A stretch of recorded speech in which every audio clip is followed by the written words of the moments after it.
আসসালামু আলাইকুম বন্ধুরা, দেখো আমি এখন সকাল সকাল উঠে রেডি হলাম। আমার মেয়ের আজকে হোস্টেল থেকে ছুটি হয়ে যাবে, তাই মেয়েকে আনতে যাচ্ছি। আসসালামু আলাইকুম ফ্রেন্ড, হ্যালো, বলো কেমন আছো সব? দেখো রান্না করতে বসে গেলাম। আজকে আর উনুনে রান্না করিনি, আজকে রান্না করছি। মেয়ে এসছে, একটু মাংস নিয়ে এসেছি, মাংস আর ভাত। বিকালে ইচ্ছা আছে বাবার বাড়ি যাওয়ার, দেখা যাক কত দূরকে। তোমরা কি করছো আমাকে কমেন্ট করবে। বাই। দেখো কত বড় মাছ, আর এই যে আমার মা ভাবছে বসে বসে যে কি করে কাটবে। দেখো শুধু,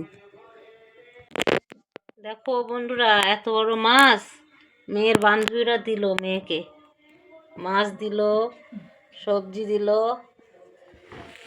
এই যে ব্যাগে আরো সবজি আছে, এই যে বাড়ি এসছে আজকে। দেখো এই মাছটারে কিভাবে গতি করবো এখন সেই ভাবছি।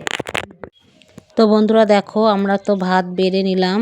তো ছেলে খেতে বসেছে, মেয়েও খেতে বসেছে।